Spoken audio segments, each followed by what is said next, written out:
Hello friends, yours most welcome on my channel Biological Fact. I am going to discuss human cell categories in form of eukaryotic cell.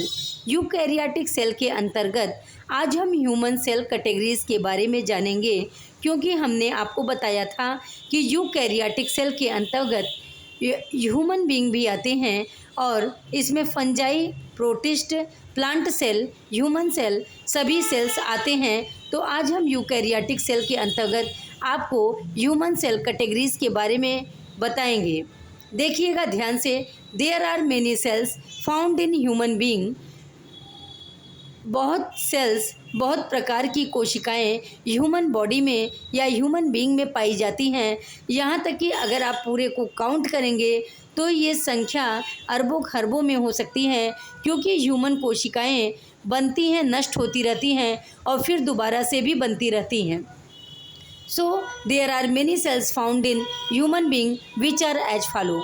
बहुत सारी कोशिकाएं पाई जाती हैं human being में, जो कि इस प्रकार से हैं।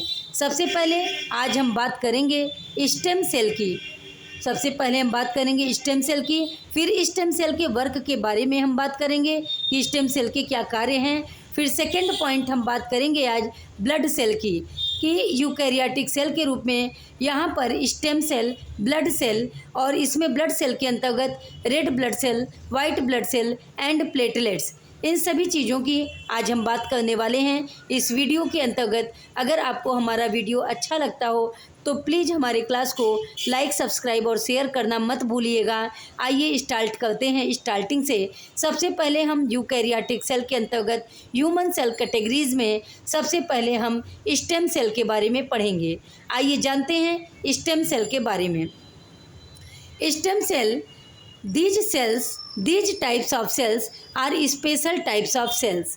ये स्टेम सेल जो होती हैं ये विशेष प्रकार की कोशिकाएं होती हैं which is found in human body, जो कि ह्यूमन बॉडी में पाई जाती हैं। मीन्स ये स्टेम कोशिकाएं ह्यूमन बॉडी में पाई जाती हैं।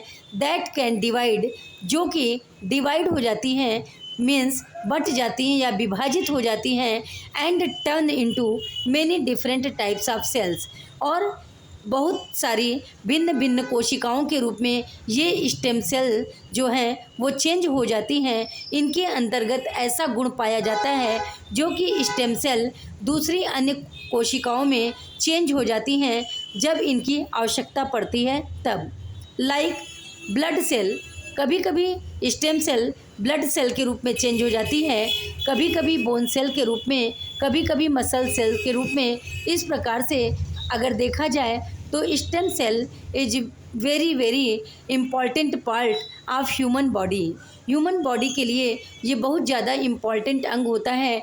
और इसके कार्य क्या हैं हम आपको बता दें दोस्तों, कि स्टेम सेल के जो कार्य होते हैं भ्रूणावस्था के दौरान, यानी प्रेगनेंसी स्टेज के दौरान जो भ्रूण का निर्माण होता है, मीन्स फिटस का जो निर्माण होता है, वो सारी की सारी भ्रूण की जो स्ट्रक्चर होती है, भ्रूण की जो संरचना पूरी बनी होती है, तो उस भ्रूण के एक एक अंगों को बनाने का कार्य स्टेम सेल ही करती है।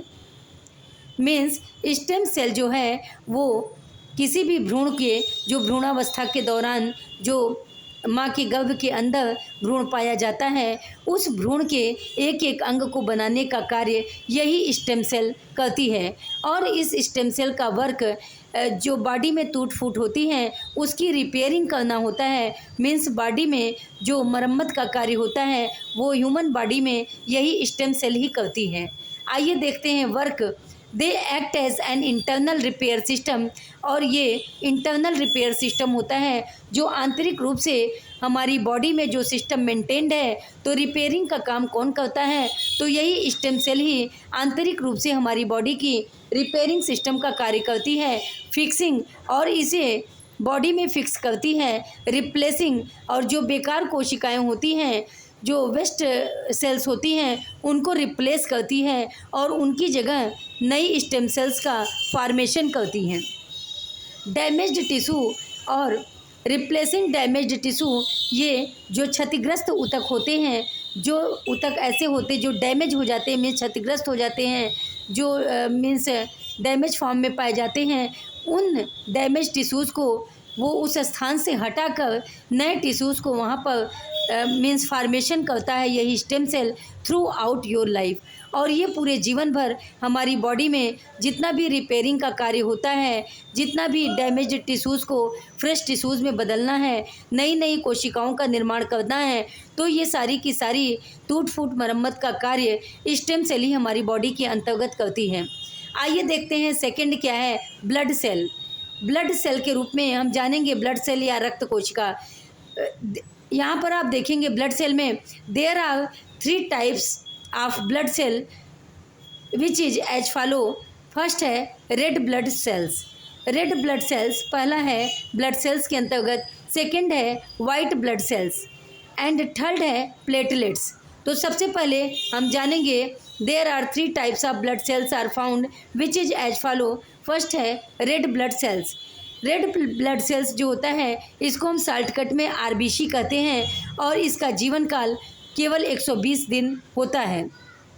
Means red blood cells is also known as erythrocytes and in short red blood cells is also known as RBCs. They carry oxygen through the body. ये क्या करते हैं रेड ब्लड सेल, ये क्या करते हैं कि पूरी बॉडी में ऑक्सीजन को पहुंचाते हैं। रेड ब्लड सेल्स पूरी बॉडी में ऑक्सीजन को पहुंचाते हैं and red blood cells means their life span is 120 days approximately. Red blood cell जो होते हैं, आरबीसी जो होते हैं, उनका जीवन काल, लाइफ स्पान मीन्स जीवन काल, उनका जो जीवन काल या लाइफ स्पान होता है वो लगभग 120 डेज होता है। मीन्स रेड ब्लड सेल्स का जो जीवन काल होता है वो 120 दिन लगभग होता है। इसके बाद ये जो होती है 120 दिन बाद ये रेड ब्लड सेल्स पूरी तरह से समाप्त हो जाती हैं और वहीं पर स्टेम सेल क्या करती है, नई रेड ब्लड सेल्स का फॉर्मेशन कर देती है। Second, white blood cells. White blood cells को white blood cells is also known as leucocytes and in short white blood cells is known as WBC। आइए देखते हैं, they fight infections. White blood cell जो कार्य करता है, white blood cells या leucocytes हमारी बॉडी में इन्फेक्शन से लड़ने का कार्य करता है।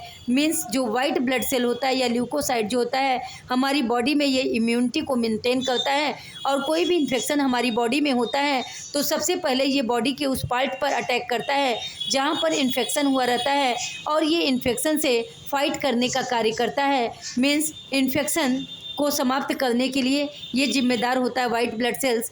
एंड डिजीजेज मीन्स इन्फेक्शन और डिजीजेज के प्रति वाइट ब्लड सेल्स जो होता है हमारी इम्यूनिटी सिस्टम के अंतर्गत इन्फेक्शन और डिजीजेज से फाइट करता है और उन्हें ठीक करने का प्रयास करता है। There life span is 13 to 20 days approximately.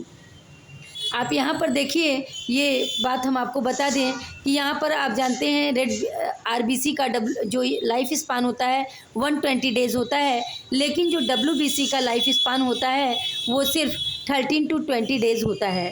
So there life span means white blood sales life span is 13 to 20 days approximately. यहाँ पर आप देखिए 13 से 20 दिन का इनका जीवन काल होता है। फिर ये वाइट ब्लड सेल्स जो होती हैं पूरी तरह से समाप्त हो जाती हैं 20 दिन के बाद और उसके बाद उस जगह पर स्टेम सेल क्या करती है, नई वाइट ब्लड सेल्स का फॉर्मेशन कर देती हैं। Third point, platelets. प्लेटलेट्स दोस्तों, आप डेंगू के केस में प्लेटलेट्स वर्ड सुने होंगे कि अगर प्लेटलेट्स घटता है तो ह्यूमन बॉडी में धीरे धीरे रक्त की कमी होती जाती है। Platelets is also known as thrombocytes. Platelets को थ्राम्बोसाइट भी कहते हैं। It helps in blood clotting. ये जो है ब्लड क्लॉटिंग में हेल्प करता है। मीन्स प्लेटलेट्स या थ्राम्बोसाइट जो होता है वो हमारी बॉडी में जो नॉर्मल ब्लड क्लॉटिंग होनी चाहिए उस ब्लड क्लॉटिंग को मेंटेन करता है। Means it help in blood clotting. ये ब्लड क्लॉटिंग में मीन्स रक्त का जो क्लॉटिंग होता है, मीन्स रक्त का जो थक्का होता है जो सामान्य रूप से होता है हमारी बॉडी में, वो ब्लड क्लॉटिंग को मेंटेन करता है। There life span is 7 to 10 days approximately. और आप प्लेटलेट्स के केस में देखेंगे कि प्लेटलेट्स का जो जीवन काल होता है वो केवल 7 to 10 डेज होता है। 7 से 10 डेज़ के बाद ये प्लेटलेट्स समाप्त हो जाते हैं और फिर उनकी जगह नए प्लेटलेट्स स्थान ले लेते हैं और पुराने समाप्त हो जाते हैं। That's all about my topic eukaryotic cell human cell categories. दोस्तों, आपको ये टॉपिक कैसा लगा बताइएगा ज़रूर। चलते हैं, फिर मिलेंगे नेक्स्ट क्लास में। तब तक के लिए thank you, bye bye, take care, have a great day.